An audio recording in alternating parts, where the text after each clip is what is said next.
Last की class में हम क्या पढ़ रहे थे कि हमने पढ़ा था गुप्त साम्राज्य का प्रशासन।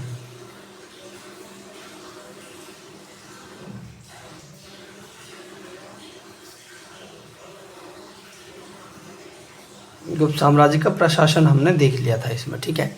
अब हमें जो है इसका देखेंगे क्या क्या इकाइयाँ थी। हमने आपको बताया था कि भैया जो साम्राज्य जो है वो केंद्रीकृत था, मतलब पहले आता था केंद्र, फिर आता था प्रांत, ठीक है। जैसे हम क्या कहते थे, प्रांत को हम क्या कहते थे, भुक्ति भी कह देते थे। और फिर इसमें जो है जो डिवाइड था, ये जिला, जो जिला था इसे क्या बोलते थे, विषय बोलते थे, ठीक है। और फिर इसके नीचे का आता था, जिला के नीचे तहसील, ठीक है। फिर जो है तहसील, फिर आता था पेठ, मतलब जिला के नीचे आता है नगर जैसे बोल सकते हो, या तहसील, तहसील। और तहसील को ही क्या बोलते थे, बीथी, ठीक है, या फिर बीथी, ठीक है, ये बोल सकते हैं। या फिर हम उस ये जो तहसील है किस में बटी हुई थी, पेठ में। और पेठ किसे बोलते हैं, ब्लॉक को, ब्लॉक को बोलते हैं, जो ब्लॉक होता है ना, जो हस्ताक्षर ब्लॉक है, ऐसे ही। तो अब ये जो ग्राम है सबसे निचली इकाई थी प्रशासनिक की, प्रशासन की सबसे नीचे छोटी इकाई, सबसे छोटी इकाई कौन सी है, ग्राम, ठीक है। अब आ जाओ, हमने पढ़ा था गुप्त साम्राज्य के बारे में, और गुप्त साम्राज्य के बारे में क्या क्या चीज़ें देखी थी कि गुप्त साम्राज्य की कुछ प्रमुख प्रमुख पुस्तकें हैं, इसमें कि मैंने आपको नाम दिया था कि आपकी आ जाओ मृच्छकटकम, जैसे शूद्रक है एक, शूद्रक, इसकी किताब का क्या नाम है, मृच्छकटिकम, ठीक है। और फिर एक दूसरा और राइटर है विशाखा दत्त की, हमने आपको किताब बताई थी, देवी चंद्रगुप्तम मुद्रा राक्षस, ठीक है। और हमने बताई थी वसु सुबंधु एक है, सुबंधु, इसकी किताब का नाम क्या था, बाष्प दत्ता, ठीक है। ऐसे हमने पंचतंत्र बताया था, पंचतंत्र बताया था। अब पंचतंत्र किसका है, पंचतंत्र है विष्णु शर्मा का, विष्णु शर्मा का क्या है, पंचतंत्र है। ऐसे हमने कालिदास बताया था, कालिदास की हमने 5 किताबों के बारे में जाना था, ठीक है। और कौन कौन सी किताबें आ गई थी कालिदास की, कुमार संभव आ गई थी, कुमार संभव आ गई थी, मेघदूत आ गई थी, मेघदूत आ गई थी, ठीक है, कुमार संभव, मेघदूत। और एक आ गई थी ऋतु संहार, ठीक है, कौन सी, ऋतु संहार, ऋतु संहार, ठीक है। और आ गई थी विक्रम और वसी भी है इसकी किताब, एक अभिज्ञान शाकुंतलम भी है, ठीक है। और है मालविकाग्निमित्रम,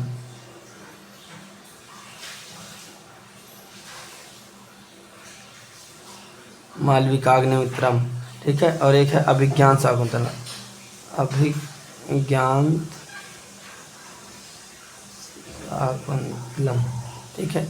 ये किताबें हमने आपको बताई थी। और भैया एक सिंपल से एक बच्चा बोल रहा था महाभारत और रामायण, क्या, रामायण और महाभारत, रामायण और महाभारत जो है, रामायण किसने लिखी है, क्या है, वाल्मीकि, क्या है, रामायण है वाल्मीकि की, रामायण, महाभारत किसकी है, वेद व्यास की है, वेद व्यास की है, ठीक है। तो ये चीज़ें मैंने प्रमुख प्रमुख ग्रंथ लिखा दिए थे, जैसे सूर्य सिद्धांत है, आर्यभट्टियम है, ये सब किसकी है, आर्यभट्ट की है, कौन सी, सूर्य सिद्धांत। और क्या बेटा, आर्यभट्टियम, ये दोनों किताबें किसकी हैं, आर्यभट्ट की हैं, आर्यभट्ट की, ठीक है। अब हमने ऐसे ही लिखा था मालती माधव भवभूति, ये एक राइटर है, भवभूति किसकी है किताब, ये मालती माधव की किताब है ये भवभूति, ठीक है। अब ये चीज़ आपने देख ली थी। अब आ जाओ, अब हम चलेंगे नेक्स्ट क्लास, अब हम नई क्लास की तरफ चलेंगे। उसमें मैंने बता दिया था कि गुप्त काल जो है, गुप्त डायनेस्टी जो है वो ख़त्म हो गई थी, उसके बाद अलग अलग नए नए साम्राज्य स्थापित होते हैं, जिसमें कि आपको देखने को मिलेगा कि मैत्रक वंश है, ठीक है, मौखरी वंश है, ठीक है। और यशोवर्मन मतलब मालवा में है यशोवर्मन वंश, ठीक है, तो वर्मन वंश जैसे बोल सकते हैं। तो ये सारी चीज़ों की उत्पत्ति होती है। तो आपको देखोगे कि जो हूण आक्रमण है, तो मतलब 550 के आसपास, मतलब 550 मतलब छठी शताब्दी के प्रारंभ में मान सकते हो आप, मतलब छठी शताब्दी के अंत में, समझ गए, मध्यांत में मान सकते हो। 550 देखो क्या है, 550 ईस्वी के आसपास की बात है कि क्या हुए हैं बेटे, हूण जो है इनका जो है उदय होता है। क्यों? क्योंकि गुप्त साम्राज्य जो है इसमें अब जो है ख़त्म होने लगा है। इस वजह से जो है हूणों का आक्रमण जो है प्रबल हो गया है। और ये हूण है कहाँ पे, ये हूण रहने वाले कहाँ के हैं, तो हम इस चीज़ के बारे में जानेंगे। जो ये हूण है ना, ये हूण रहने वाले हैं आपके मध्य एशिया वाले प्रांत में, मध्य एशिया वाले क्षेत्र में ये रहते हैं। और रहने का कारण क्या है, ये हूण जो है मध्य एशिया के निवासी रहने वाले हैं और इनकी शाखाएं हैं दो, ठीक है। और शाखाएं के बारे में हम अगर जानेंगे तो कौन कौन सी शाखाएं हैं, तो शाखाएं आपकी दो हैं, एक पश्चिमी शाखा है, एक पूर्वी। पहले स्थान इनका देखो, स्थान कहाँ पे है, रहते कहाँ पे हैं, यह है मध्य एशिया में है, ठीक है। और इनकी दो शाखाएं हैं, कौन कौन सी शाखाएं हैं, एक है पश्चिमी, एक है पश्चिमी शाखा, और एक है क्या बेटा, पूर्वी शाखा, ठीक है। पश्चिमी शाखा और पूर्वी शाखा। जो पूर्वी शाखा है ये कहाँ पे आई है, ये आई है भारत की तरफ, भारत की तरफ। अब ये कहाँ चली गई है, ये चली गई है यूरोप में, कहाँ पे, रोम की तरफ, ठीक है। तो ये वाली शाखा को हम पढ़ते हैं, ठीक है। अब देखो ये वाली शाखा का जो पहला जो आक्रमणकारी है, कौन आक्रमणकारी, तोरमाण हूण। ये जो प्रथम आक्रमणकारी है, ये इसका क्या है, प्रथम आक्रमण कौन कर रहा है बेटा, तोरमाण हूण। ये एक क्या है इनका, इनके इसके नेतृत्व में क्या हो रहा है, हूणों का आक्रमण कहाँ हो रहा है, भारत में हो रहा है, यहाँ पे भारत में। और उस समय राजा कौन है, उस समय राजा है स्कंदगुप्त। और स्कंदगुप्त जो है इसका एक अभिलेख है, कौन सा अभिलेख है, इसका अभिलेख है भीतरी अभिलेख। और इसी में इस उल्लेख है, किसका उल्लेख है, उल्लेख किसका है, हूणों के आक्रमण का, हूणों के आक्रमण का उल्लेख है। तो देखो मैं बता रहा हूँ कि स्कंदगुप्त के टाइम पीरियड में तोरमाण हूण जो है ये आक्रमण करता है भारत में। और इसकी जानकारी हमें कहाँ पे मिलती है, जानकारी मिली है भीतरी अभिलेख में। इसमें क्या लिखा हुआ है, इसमें लिखा हुआ है कि हूण जो है अब गांधार प्रांत के अंतर्गत आने वाले, मतलब गांधार पाकिस्तान वाले क्षेत्र में यहाँ पे घुस चुके हैं स्कंदगुप्त के टाइम पीरियड में। पर क्या है, जो स्कंदगुप्त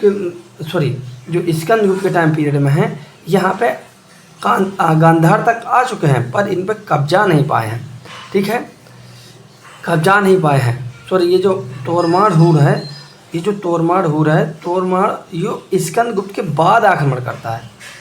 समय क्या है इसका, यह स्कंदगुप्त के बाद, जब स्कंदगुप्त मर जाता है तब ये आक्रमण कर रहा है। लेकिन इससे पहले आक्रमण हो रहे थे, उसका जो लीडर है, जो नेता है, उसका नेता का उल्लेख नहीं मिल रहा है कहीं पे देखने को। पर जो यहाँ से देखने को मिलता है कि ये जो पहला ऐसा आक्रमणकारी था जिसने मध्य एशिया से मध्य भारत तक अपने साम्राज्य जो है विस्तृत कर लिया था। तो तोरमाण जो हूण है, तोरमाण इसने क्या कहा था कि मध्य एशिया वाला क्षेत्र है, ये कह रहा है, ये क्योंकि मध्य एशिया के, आपको पता है ये मध्य एशिया के रहने वाले हैं, तो ये क्या है, मध्य एशिया से मध्य भारत तक अपना विस्तार किया। किसका विस्तार किया, राज्य विस्तार किया है इसने, ठीक है। ये पहला शासक है, ऐसा कोई शासक नहीं हो पाया, कोई यूरोपीय शक्ति नहीं हो पाई जिसने मध्य भारत तक विजय प्राप्त कर ली हो। यही एक शासक है जिसने क्या करा है, मध्य भारत तक अपना साम्राज्य जो है विस्तृत कर लिया है। एक किताब है बौद्ध ग्रंथ की, इसका उल्लेख, इसकी जानकारी कहाँ पे आपको मिलेगी? इसकी जानकारी आपको मिलेगी, एक बौद्ध ग्रंथ है, एक बौद्ध ग्रंथ कौन सा है? बौद्ध ग्रंथ है आर्य मंजूश्री मूल कल्पम का, आर्य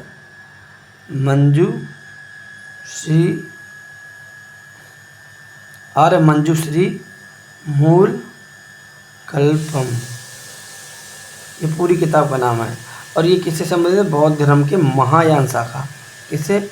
महायान शाखा से संबंधित। इसका लेखक आपको नहीं मिलता देखने को, इसका लेखक अज्ञात है।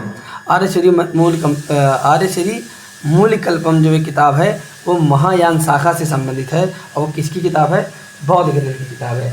इसमें बताया गया है कि मृत्यु से पूर्व ही, इसमें बताया गया है, इस वाली किताब में उल्लेख किया गया है, उल्लेख किसका किया गया है?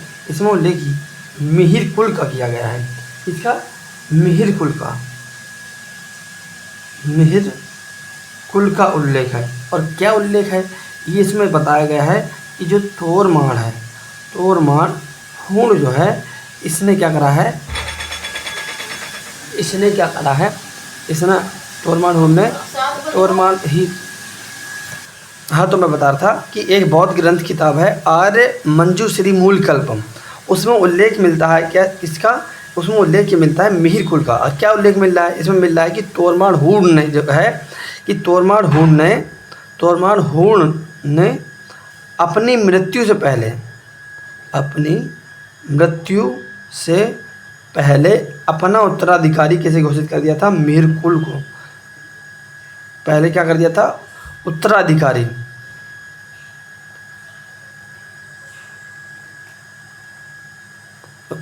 घोषित कर दिया। ठीक है, इसे उत्तराधिकारी घोषित कर दिया था।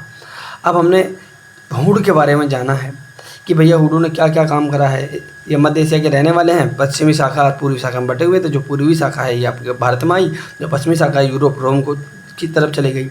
खाना बदोश जनजाति है और क्रूर है जनजाति। ठीक है, जो तोरमाण हूण है वो क्या है?